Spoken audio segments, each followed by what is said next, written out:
Time for another one of these unnecessary videos. And this one finally gives me an excuse to play Super Mario World for the very first time. So if you want to see my very first playthrough of Super Mario World, there is actually a Let's Play going up on my second channel. Now of course what we'll be trying to do on this channel is find out what level in this game the fewest number of Marios experience, or put a bit more concisely, our mission is to discover the most unnecessary level in Super Mario World. Our process for discovering this eternal truth of the universe will be as follows. Follow some Marios through all the levels, branching paths, secret exits, and whatever else this game has to throw at us, and assume at every branch our Marios evenly divide themselves. Once we've done this, the level that the fewest Marios visited shall be granted the honor of being the most unnecessary level in Super Mario World. One thing we do specifically need to address for this video though is how exactly we're going to handle dead ends, because this game has quite a few of them. Yes, our Marios do already miraculously evenly divide themselves even on intersections where the secret exit is really well hidden, but these Marios aren't omniscient. They aren't going to avoid a level entirely just because it eventually leads to a dead end. So instead, our dead end policy will be as follows. Should a Mario reach a dead end, that Mario will backtrack back to the last fork they were at before the dead end and choose a different path. This applies the same whether the Mario is backtracking back through a whole chain of levels or just replaying the level they just played when it, for example, turns out that the secret exit is the only way to actually make progress from that level. And I think that's everything that needs to be discussed right now, so let's have a look at Super Mario World. But first, if you have a prediction as to what level will be the most unnecessary one in the game, now would be the time to leave it in the form of a comment down below. Alright, let's go. This game starts in a very atypical fashion. Its first level, Yoshi Island 1, is only played by 50% of players. That's because it shares a branch with Yoshi's Island 2, which logic would tell you should also get 50% of players, but no, it actually gets 100%, and that is because Yoshi's Island 1 just leads to the dead end that is the Yellow Switch Palace. After coming to that dead end, the Marios have nowhere to go but back to Yoshi's Island 2. Therefore, Yoshi's Island 2 gets 100% of our Marios. Things are a bit less complicated for the next few levels. Yoshi's Island 3, Yoshi's Island 4, Iggy's Castle, and Donut Plains 1, all of which feature on 100% of our players' paths. Then, the Marios are finally properly split up by the secret exit in Donut Plains 1, which leads to half of them going to Donut Plains 2 and half going to Donut Plains Secret 1. At Donut Plains 2, another secret exit splits off 25% to venture into the Green Switch Palace, which is of course a dead end. As such, Donut Plains 2 passes along all 50% of its Marios to Donut Ghost House, where they're joined by an additional 25% from Donut Secret 1. Now, you may be wondering where the other 25% went. Well, they took a secret exit to Donut's Secret House, which itself has a secret exit that sends 12.5% to Star World 1, and a regular exit sending 12.5% to Donut's Secret 2. We'll catch up with the Starward-bound Marios later. For now, what we care about is the rest of the Marios reunion at Donut Plains 3, which hosts 87.5% of our player base. That 87.5% is passed along in an unbroken chain through Donut Plains 4, Morton's Castle, and Vanilla Dome 1. Here we find a secret exit-based split between Vanilla Dome 2 and Vanilla Secret 1, with each level possessing 43.75%. On the Vanilla Dome side of things, a secret exit temporarily distracts 21.875% of our Marios with the Red Switch Palace, which then of course immediately join back up with the other Marios to enable 43.75% attendance at Vanilla Ghost House, Vanilla Dome 3, Vanilla Dome 4, and Lemmy's Castle. Meanwhile, Vanilla's secret exit enables another 21.875% of Marios to reach for the stars leading to Star World 2, being encountered by 34.375% of Marios. I'd like to take a brief aside here to quickly mention how exactly Star World works. Basically, Star World is kind of like the interstate highway of Super Mario World. There's 5 levels in Star World, each of which is accessed by finding the secret exit in a level in the normal world. To continue with the interstate analogy, these are like on-ramps. They are, however, with exception of the last one, exclusively on-ramps. So with Star World 2 here, we have a bunch of Marios entering Star World, but none leaving. Once you're in Star World, the only way to make progress through it is by finding the secret exits which unlock the next Star World level. That is what the Star World 1 Marios did to get to Star World 2. And it's what all these Star World Marios will do until they finally unlock their off-ramp to Bowser's Castle. Oh, and you may be wondering, what do the normal exits do? Basically nothing, which means they count as dead ends, which means that our Marios just play the level again to get the secret exit, which means they're irrelevant to us. Anyway, that's enough about Star World, back to the meat and potatoes. Vanilla Secret 1's other 21.875% head to Vanilla Secret 2, Vanilla Secret 3, Vanilla Fortress, Butter Bridge 1, and Butter Bridge 2.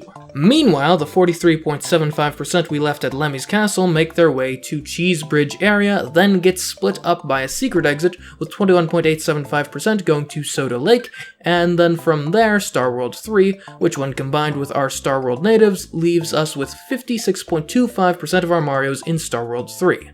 The other 21.875% after getting through Cookie Mountain then join up with the 21.875% from Butter Bridge 2 to take on Ludwig's Castle, 43.75% strong. That brings us to the Forest of Illusion. I guess we'll start off with the easy part. Forest of Illusion 1 is played by 43.75% of Marios. At this point, there is a split between a secret exit and a normal exit. This distinction is going to be very important, so pay attention. The chart will now represent the Marios that took Forest of Illusion 1's secret exit with a dotted line, while those who took the normal exit will be represented with a solid line. Let's start by following the path of the normal exit. All 21.875% of them go to Forest of Illusion 2. There, 10.9375% of them go to the Blue Switch Palace, but then all of them meet up once again at Forest of Illusion 3. At this point, 10.9375% find the secret exit and go to Roy's Castle as a result.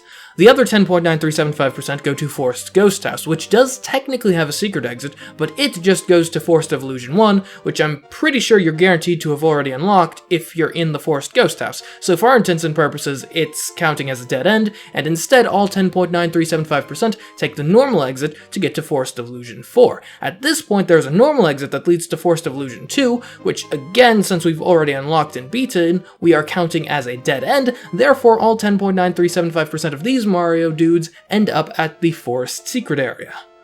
Now, what about the 21.875% that took the secret exit in Forest of Illusion 1? Well, they all end up at Forest Ghost House, and since, as we've previously established, the secret exit here is beyond worthless, all of these guys end up at Forest of Illusion 4. Now, for the previous group, this level's regular exit was useless since they came from Forest of Illusion 2, but not so for our secret exit crew. As such, we get an even division here with 10.9375% headed to Forest Secret area, and the other 10.9375% going to Forest of Illusion 2. Here, half of them, or 5.46875%, visit the Blue Switch Palace before the whole group find themselves in Forest of Illusion 3, which technically has a regular exit leading to Forest Ghost House, but these Marios have already been there and done that, so instead, all 10.9375% of them go to Roy's Castle. So, in summary, after routing all of that out, the affected levels get the following percentages. Forest of Illusion 2 gets 32.8125%, Blue Switch Palace gets 16.40625%, Forest of Illusion 3 gets 32.8125%, Roy's Castle receives 21.875%, Forest Ghost House hosts 32.8125%, Forest of Illusion 4 also grabs 32.8125%, and finally, Forest Secret Area is reached by 21.875%.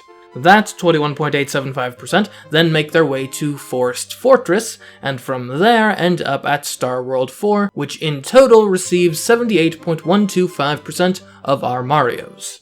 Meanwhile, the Roy's Castle contingent venture through Chocolate Island 1, Choco-Ghost House, and Chocolate Island 2, leaving all of those levels with an attendance of 21.875%. Here we find a secret exit that whisks away 10.9375% of our players to Chocolate Secret, which then leads directly to Wendy's Castle. We'll meet up with these guys later. For now, we'll focus on the 10.9375% that went to Chocolate Island 3, where they could be sent in a circle thanks to a dud of a regular exit. This is of course one of those dead ends that we more or less ignore since it's completely worthless. Instead, they all try and try again until they find the secret exit, bringing them to Chocolate Fortress, and then Chocolate Island 4 and Chocolate Island 5. Just for the record, all of those levels are passed through by 10.9375% of players. Then they meet up with the Chocolate Secret players to form a 21.875% strong siege of Wendy's Castle. All of them then go on to the sunken ghost ship Valley of Bowser 1 and Valley of Bowser 2. Here, another secret exit is encountered that allows 10.9375% of our Marios to tackle Valley Fortress, and from there, reach the back door of Bowser's Castle. Those who took the regular exit find themselves at Valley Ghost House, which offers yet another secret exit. This one fast-tracks 5.46875% of players straight to Larry's Castle.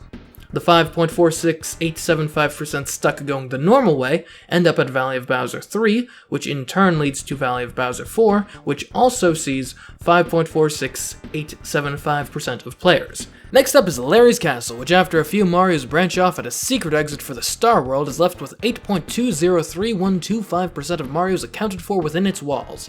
After that is Bowser's Castle, where we finally reunite with the Star World players, including the new ones. All 80.859375% are present for this reunion, however 41.796875% of them took a very long detour through Star World 5 and the Special World, before finally reaching a dead end and backtracking back and ending up at the front door of Bowser's Castle, which brings Bowser's Castle as a whole up to 100% attendance. So, looking at the attendance of every level, we find not one, but two most unnecessary levels in Super Mario World. Those levels are Valley of Bowser 3 and Valley of Bowser 4, each of which laid claim to 5.46875% of our Super Marios. And I do find this to be quite an interesting result. In previous videos, we had seen levels closer to the middle of the game be awarded the title of most unnecessary, and here we see levels basically at the end, which I guess just speaks to the difference in the world design between Super Mario World and some of its more modern successors. But anyways, that is another burning question answered. Oh, and of course, this video isn't all of the content that our quest today has created. There's also, as I mentioned at the start of the video, a Let's Play on my very first playthrough of Super Mario World over at my Let's Play channel. So if that sounds interesting to you, check it out. Otherwise, if you like this video, like it, comment on it, subscribe, all of that fun stuff. And I, of course, will catch you in the very next video on this wonderful channel. Goodbye. I'm going to call them Schrodinger's platforms right now. They seem to be there and not at the same time. Thank you, Yoshi. I appreciate it. We will never forget your sacrifice here at CMeeCraft Let's Play. Never. Alright, moving onwards though.